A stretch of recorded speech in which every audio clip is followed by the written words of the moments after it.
요한복음 2장 13절에서 마지막 절입니다. 신약성경 145면입니다.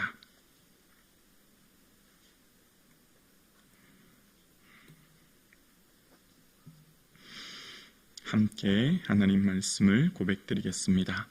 유대인의 유월절이 가까운지라 예수께서 예루살렘으로 올라가셨더니 성전 안에서 소와 양과 비둘기 파는 사람들과 돈 바꾸는 사람들이 앉아 있는 것을 보시고 노끈으로 채찍을 만드사 양이나 소를 다 성전에서 내쫓으시고 돈 바꾸는 사람들의 돈을 쏟으시며 상을 엎으시고 비둘기 파는 사람들에게 이르시되 이것을 여기서 가져가라. 내 아버지의 집으로 장사는 집을 만들지 말라 하시니 제자들이 성경 말씀에 주의 전을 사모하는 열심이 나를 삼키리라 한 것을 기억하더라.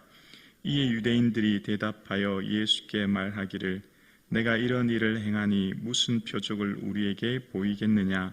예수께서 대답하여 이르시되 너희가 이 성전을 헐라 내가 사흘 동안에 일으키리라. 유대인들이 이르되 이 성전은 46년 동안에 지었거늘 내가 3일 동안에 일으키겠느냐 하더라. 그러나 예수는 성전된 자기 육체를 가르쳐 말씀하신 것이라. 죽은 자 가운데서 살아나신 후에야 제자들이 이 말씀을 기억하고 성경과 예수께서 하신 말씀을 믿더라. 유월절에 예수께서 예루살렘에 계시니 많은 사람이 그의 행하시는 표적을 보고 그의 이름을 믿었으나 예수는 그의 몸을 그들에게 의탁하지 아니하셨으니 이는 친히 모든 사람을 아심이요 또 사람에 대하여 누구의 증언도 받으실 필요가 없었으니 이는 그가 친히 사람 속에 있는 것을 아셨음이니라. 아멘. 예수님의 기쁨 되는 저와 여러분 되기를 주님의 이름으로 축복합니다. 아멘. 유대인의 유월절이 되어서 이제 예수님께서는 성전으로 올라가시는 모습이 오늘 본문에 나옵니다. 유대인들은 일반적으로 유월절, 77절, 초막절 같은 1년에 3번 예루살렘에 모여서 하나님을 제사했던 그들이 이제 특별히 가장 큰 절기가 유월절인데요.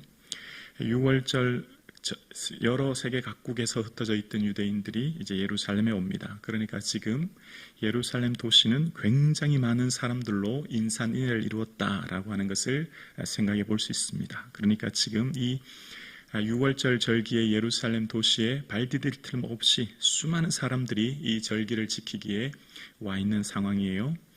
근데 이제 예수님께서는 지난 시간 갈릴리 가나에서 가버나움을 거쳐서 예루살렘에 오신 후에 가장 먼저 가신 곳이 어디 있냐면 성전입니다. 예수님의 관심, 예수님의 마음, 예수님이 어디에 마음이 있는지를 알 수 있는 대목인데요. 그 성전에 왔을 때에 성전에 보니까 소, 양, 비둘기 파는 사람들이 있었고 또 돈을 바꾸는 사람들이 있는 것을 보셨어요. 그리고 노끈으로 채찍을 만들어서 그 사람들 다 내쫓으셨습니다. 자, 이 당시에 이 소, 양, 비둘기 같은 것은 하나님을 제사하고 예배하기 위해서 이제 가져왔던 동물들이었죠. 가축이었죠. 그런데 일반적으로 이 예루살렘 안에서 예배하기 위해서 이들의 필요를 좀 돕기 위해서, 그러니까 예를 들어서 서울에서 예배드리기 위해서 무슨 부산이나 대전에서 소를 몰고 온다고 생각해 보십시오. 얼마나 힘들겠습니까? 가축을 몰고 예를 들어 소아시아 같은 먼 곳에서 오랜 시간 동안 와야 되는데 그 자체가 어려운 일이니 또 당시 이 가축은 흠이 없어야 되는데 먼 곳에서 가지고 오다가 혹시 가축이 병이 들거나 어떤 무슨 문제가 생기면 안 되니까 그들을 순례객들을 어쩌면 처참기는 이제 돕기 위한 의도였죠. 그래서 성전에서 이제 그 소나 양이나 비둘기를 팔게 되었고 또 돈 바꾸는 자들이라고 하는데요. 당시 이제 성전세를 내는데 세계 각국에서 흩어져 있던 사람들이 예루살렘에 모이니 이 화폐가 다 다를 것 아닙니까? 그래서 이제 환전을 하게 되는데 이 두로의 은전으로 환전을 했다고 해요. 성전세를 낼 때. 그래서 이제 그 환전을 하는 사람들도 사실은 그 사람들의 편리를 돕기 위함이었죠.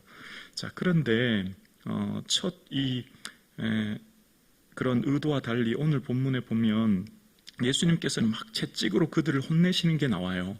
예수님이 이렇게 격분하는 것은 유일하게 여기가 처음이죠. 예수님은 로마 병사들이 잡으러 올 때나 혹은 신문할 때나 혹은 예수님의 개인적인 것을 해를 가할 때는 전혀 침묵하셨는데 오늘 유달리 이 성전의 이 모습을 보시고는 굉장히 격분하시는 모습이 나옵니다. 그러면서 오늘 본문에 보면 이제 16절에 비둘기 파는 사람들에게 이르시되라는 표현이 나와요. 그러면서 이것을 여기서 가져가라 내 아버지 집으로 장사하는 집을 만들지 말라 하시니 구약의 레위기에 보면 이제 소, 양, 비둘기로 제사 드리지 않습니까? 경제적으로 좀 윤택한 사람, 경제적으로 넉넉한 사람은 소를 드리고 또 보통 평범한 사람들, 중간 일반 사람들은 이제 양으로 제사를 드리죠. 그런데 그 힘이 미치지 못할 때, 그러니까 좀 가난한 분들, 생활에 여유가 없는 분들, 근데 그분들도 하나님께 나와 예배 드려야 되지 않습니까? 근데 그분들을 위해서 뭘 준비했죠? 비둘기를 준비한 거죠. 하나님 보시기엔 다 똑같은 제물이고 그 형편에 따라 드리는 것이기에 주님께서는 다 귀한 제물입니다. 자, 그런데 오늘 보면 비둘기 파는 자들을 향해서 막 격분하고 있는 모습을 봅니다. 비둘기는 뭐죠? 가장 경제적으로 어렵고 힘든 분들이 사는 거예요. 그러니까 이렇게 생각해 볼 수 있는 겁니다. 이때 당시에 예루살렘에는 순례객들이 굉장히 많이 왔고 그 순례객들이 많이 올 때 목이 좋은 것이 어디였냐면 성전이었죠. 성전뜰. 그럼 성전뜰에서 누구나 다 장사하고 싶을 것이었고 그 성전뜰에서 너도 나도 장사하고 싶은 사람들에게 아마 이 종교 지도자들은 성전에 권리금을 받고 각각의 자리를 팔았을 것으로 추측합니다. 그러면 권리금을 받고 장사의 좋은 목을 잡고 물건을 팔면 당연히 거기 물건의 판 일부는 종교 지도자들을 줘야 되니까 일반 가격보다 더 훨씬 비싸게, 무슨 2배나 3배 정도 비싸게 팔아야 되지 않았겠습니까? 그러면 이 예루살렘을 왔던 이 순례객들의 입장에서 너무 비싸고 사실 속으로는 부글부글 끓지만 어쩔 수 없이 사는 거예요. 왜냐하면 이 재물을 받고 안 받고는 누가 결정합니까? 제사장이 결정하는 거지 않습니까? 제사장이 흠이 있다고 하면 드릴 수 없는 겁니다. 그런데 제사장이 그것을 가부를 판단할 때 제사장이 성전에서 산 것들, 또 성전에서 환전을 한 것들은 다 받아주는 뭐 이런 좀 비합리적인, 어쩌면 가난한 사람들을 돕기 위한 것이 시간이 지나면서 착취에 가까운 뭐 이런 모습으로 변질된 거죠. 그래서 여러분, 특히 비둘기 파는 사람들은 어떤 사람입니까? 가장 어렵고 힘든 사람들입니다. 사회적으로 살아가기가 굉장히 어려운 사람들이죠. 그 사람들이 이곳까지 오는 것 자체도 사실은 쉽지 않은 일이었을 거예요. 먼 거리를 여행하고 오는 것조차도 말입니다. 근데 거기 왔을 때 다른 곳보다 몇 배의 값을 주고 비둘기를 사야 되는 이 사람들의 입장은 얼마나 마음이 힘들고 어렵겠습니까? 그들을 향해 예수님께서 아버지의 집으로 장사하는 집을 만든다라고 하시면서 막 격분하십니다. 장사라고 하는 것은 원어를 보면 무슨 무역회사라고 하는 의미도 있고요, 또 장터라는 의미도 있는데 이 무역회사, 장터 이런 의미는 우리가 말하는 단순한 뭐 구멍가게 작은 걸 말하는 게 아니라 굉장히 큰 쇼핑몰 뭐 이런 거 생각하시면 돼요. 무슨 백화점 정도.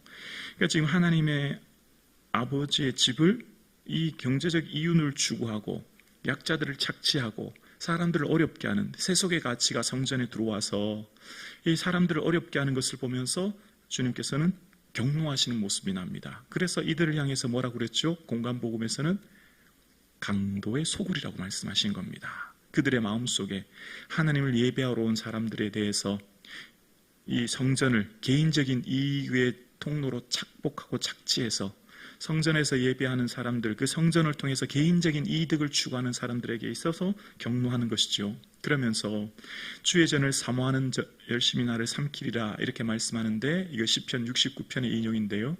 사모하는 열심, 주의 전을 사모하는 열심이 다 누구를 위한 거예요? 나를 위한 열심, 나를 위한 애씀, 나를 드러내는 것. 그 열심이 방향이 잘못된 거죠. 그래서 그것을 향해서 주님께서는 대노하시면서 이제 성전을 헐라 말씀하시는 것을 봅니다. 그러면서 46년 동안 지었던 헤롯 대성전을 증축되었던 성전인데 사람들이 어떻게 성전을 살만해 짓느냐 말씀할 때 예수님은 자기 자신이 성전임을 말씀하시면서 십자가에 죽고 부활하심으로써 모든 사람들에게 하나님의 은혜를 내려주실 것을, 그래서 건물이 성전이 아니라 바로 예수 그리스도를 통해 하나님의 은혜를 경험하고 또 성령님이 우리에게 임하실 때 우리가 성전된 것을 오늘 본문은 이야기하는 겁니다. 자, 오늘 본문의 핵심은 뭐죠?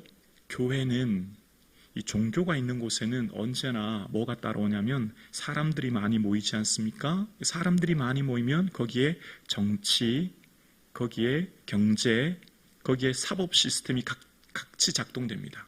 사람들이 모인 곳에는 언제나 이런 것들이 같이 움직이게 되는 이런 것에, 이런 사회적 가치관이 들어오는 이때에 또 교회는 어떤 곳이죠? 이 성전은 어떤 곳입니까? 하나님의 임재를 경험하는 곳이지 않습니까? 과거의 레위기에서 성막에서 주의 임재를 경험했듯이 이 누구든지 성전에 나와 주님의 임재를 경험하고 주님을 만날 이곳에 가난한 자들을 향해서 이 착취하는 이런 사회의 가치관이 그대로 교회에 들어와 있는 이런 것으로 인해서 주님께서는 진노하고 계신 것을 보게 됩니다.